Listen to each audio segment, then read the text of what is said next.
Halo sahabat biologi, kembali lagi bersama aku Hilda Safira di Ilmu Biologi. Di video kali ini kita akan membahas hasil pengawatan dari pemeriksaan denyut nadi dan pengukuran tekanan darah dengan menyimak video beserta menjawab beberapa soal yang ada dalam LKM. Baik, yang pertama yaitu tekanan darah. Tekanan darah bisa diartikan sebagai kekuatan yang diberikan oleh sirkulasi darah terhadap dinding arteri tubuh, yaitu pembuluh darah utama yang berada dalam tubuh. Besarnya tekanan ini bergantung pada resistensi pembuluh darah dan beberapa keras atau seberapa keras jantung bekerja. Selanjutnya yaitu titik pemeriksaan denyut nadi pada tubuh. Denyut merupakan pemeriksaan pada pembuluh nadi atau arteri. Nadi adalah denyut nadi yang teraba pada dinding pembuluh darah arteri yang berdasarkan sistolik dan diastolik dari jantung.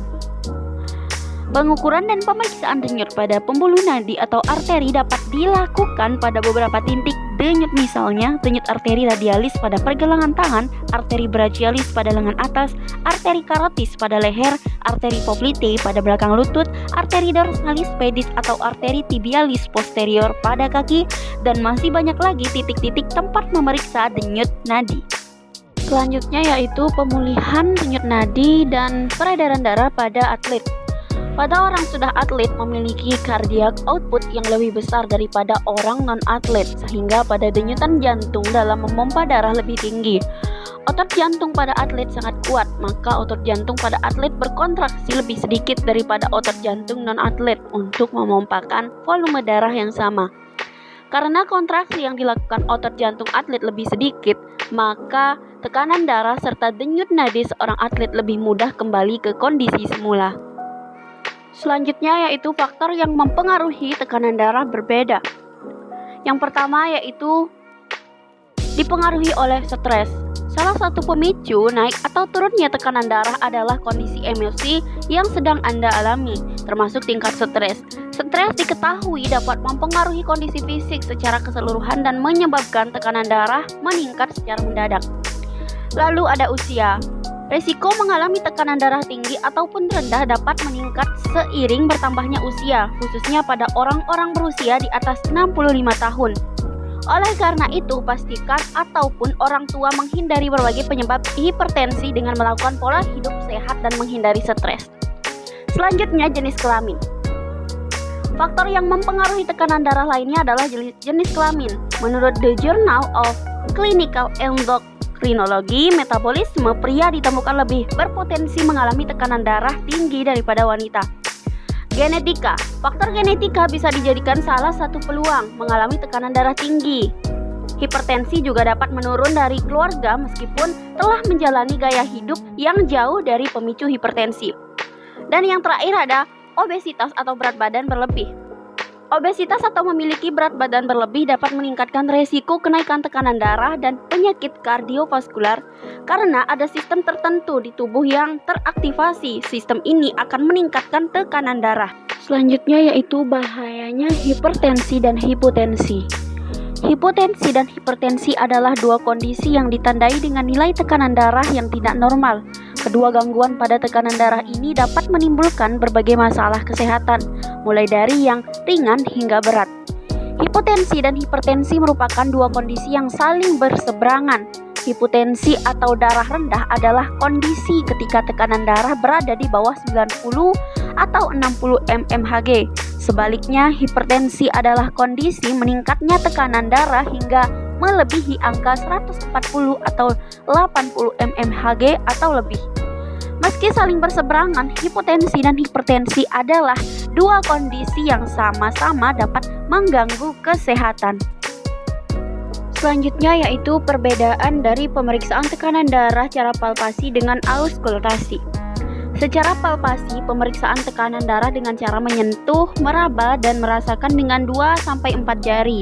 Sarana dapat menggunakan sphygmomanometer. Prosedur dengan cara menset dililitkan pada lengan kanan atas dipompa sambil memegang arteri radialis.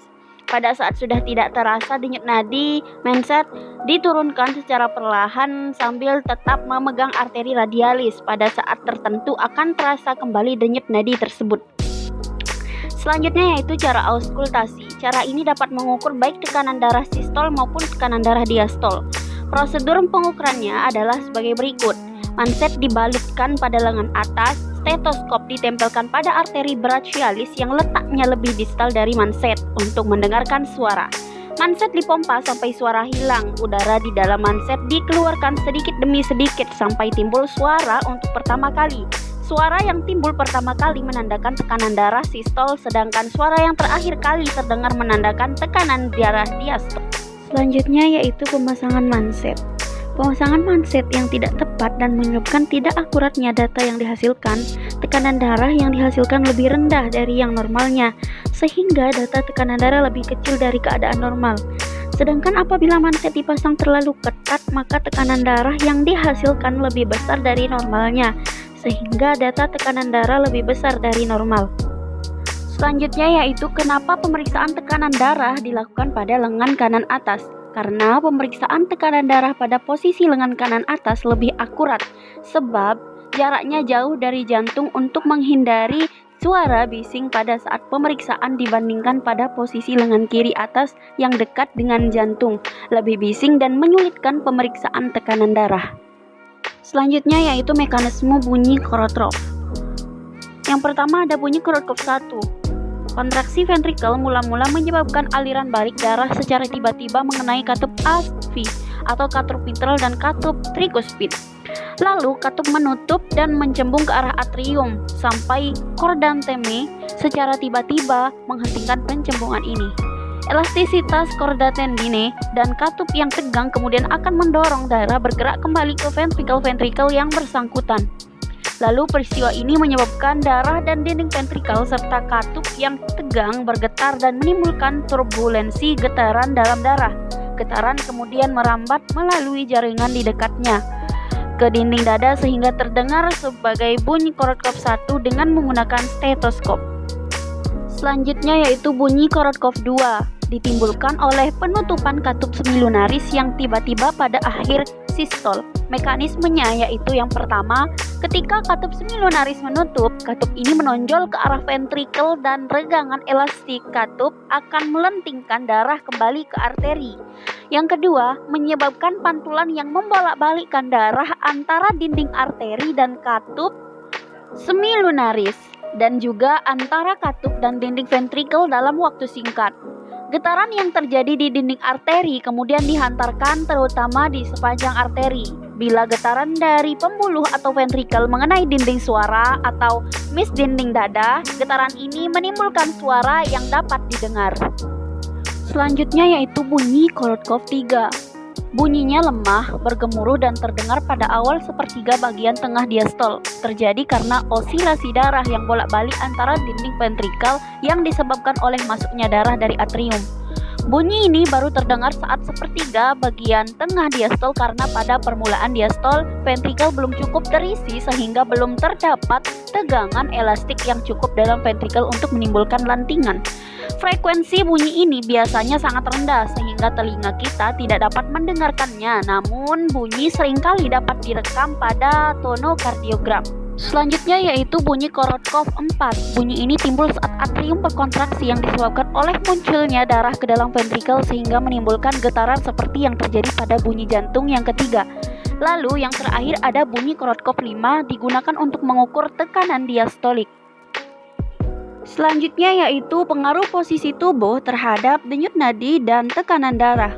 Pada posisi berdiri, penggumpalan darah di vena lebih banyak. Dengan demikian, selisih volume total dan volume darah yang ditampung dalam vena kecil.